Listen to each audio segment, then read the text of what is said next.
Bismillahirrahmanirrahim. Assalamualaikum warahmatullahi wabarakatuh. Hamdan wa syukran lillah. Assalatu wassalamu ala rasulillah alladzi qad kharajna minadh dhulumati ilan nur minal juhal ilal ilmi biidznillah ta'ala. Baik teman-teman mahasiswa, pada kesempatan ini atau pertemuan pertama ini saya ingin menyampaikan berbagai hal terkait dengan persoalan perkuliahan. Yang pertama terkait dengan kontrak pelajar yang sebelumnya sudah kita sepakati bersama. Untuk yang kedua, saya ingin menyampaikan bahasan-bahasan yang akan disampaikan pada pertemuan perkuliahan dari bahasan ke-1 sampai bahasan ke-10, atau bahkan ada tambahan-tambahan nanti sampai 14 kali pertemuan. Baik, untuk pertemuan pertama ini saya ingin menyampaikan tentang urgensi mempelajari dasar-dasar ilmu dakwah. Ini adalah salah satu unsur dari misi dakwah adalah gerakan moral. Hal ini dapat kita pahami dari berbagai gerakan dakwah yang dilakukan oleh para nabiullah. Para nabi senantiasa dihadapkan pada realitas masyarakat yang sedang mengalami dekadensi moral. Para nabi diutus memperbaiki moral atau menata moral masyarakat, bagaimana pula yang telah ditugaskan oleh Allah kepada Nabi Muhammad SAW. Nabi Muhammad sendiri telah menegaskan melalui sabdanya bahwa sesungguhnya aku diutus oleh Allah, yaitu untuk menyempurnakan akhlak yang mulia, utammima makarimul akhlak. Secara umum, gerakan dakwah yang selama ini dilakukan baik dalam skala regional, nasional maupun global dinilai belum mampu mengantisipasi arus perubahan sosio-kultural yang begitu cepat sebagai akibat dari perkembangan ilmu pengetahuan. Antara lain ditandai oleh tema-tema dakwah yang disajikan banyak yang dipandang kurang relevan dengan isu-isu utamanya yang terkait dengan perkembangan masyarakat atau yang berkembang di masyarakat. Tema-tema dakwah yang dikembangkan lebih banyak berorientasi pada hal-hal yang bersifat eskatologis. Sementara bagaimana pembangunan kemajuan untuk kebahagiaan hidup di dunia kurang mendapatkan tekanan yang seimbang. Karenanya amat wajar bila isu-isu besar yang lebih mengglobal dan cenderung menjadi persoalan manusia secara keseluruhan, seperti tentang kekerasan, terorisme, perdamaian global, hak asasi manusia, pornografi, korupsi,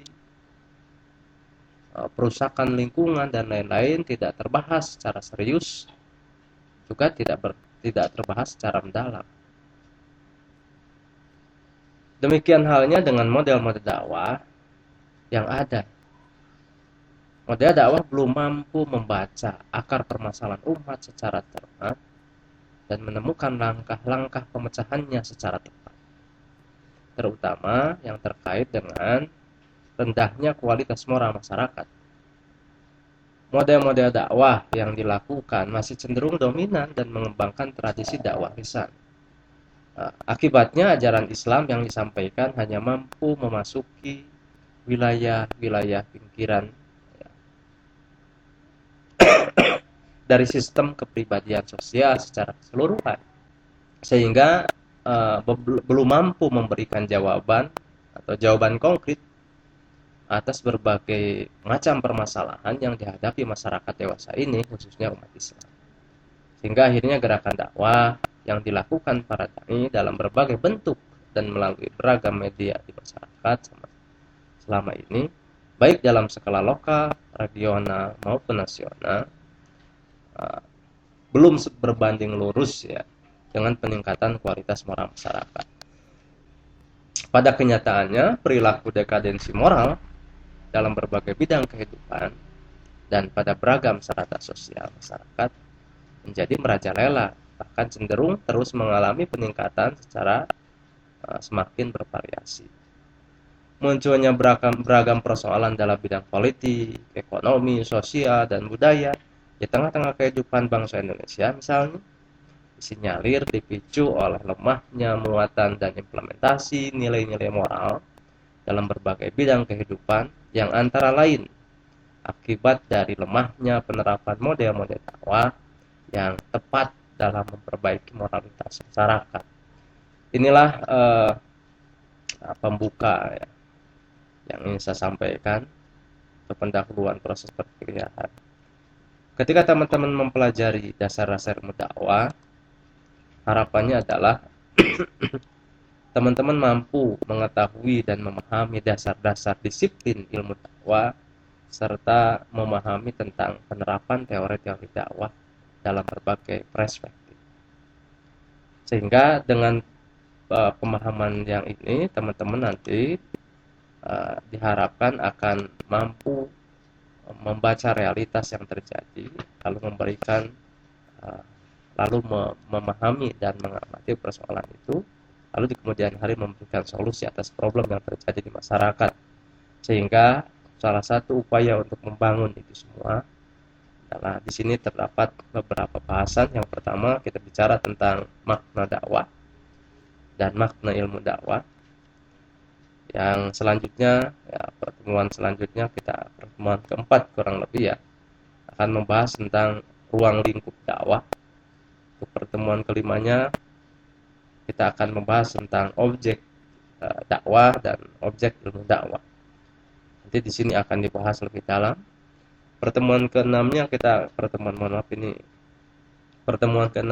berbicara tentang metodologi ilmu dakwah, sehingga kita mencoba mengumpulkan, menganalisis, termasuk mengkaji secara mendalam tentang metodologi ilmu dakwah. Pertemuan ketujuhnya kita akan berbicara tentang landasan dakwah Islam. Itu nanti kita akan landasan filosofis, landasan yuridis ya, yang terjadi terkait dengan peraturan-peraturan yang ada di negara kita. Yang selanjutnya berbicara tentang ragam kegiatan dakwah. Sini juga akan dibahas tahapan dakwah, unsur-unsur dakwah. Dan di sini nanti akan dibagi, proses pembagiannya akan lebih mendalam lagi. Dan yang terakhir, kita akan berbicara tentang hubungan dakwah dengan ilmu komunikasi. Tentunya dari hasil proses perkuliahan dari awal sampai akhir, diharapkan nanti teman-teman mampu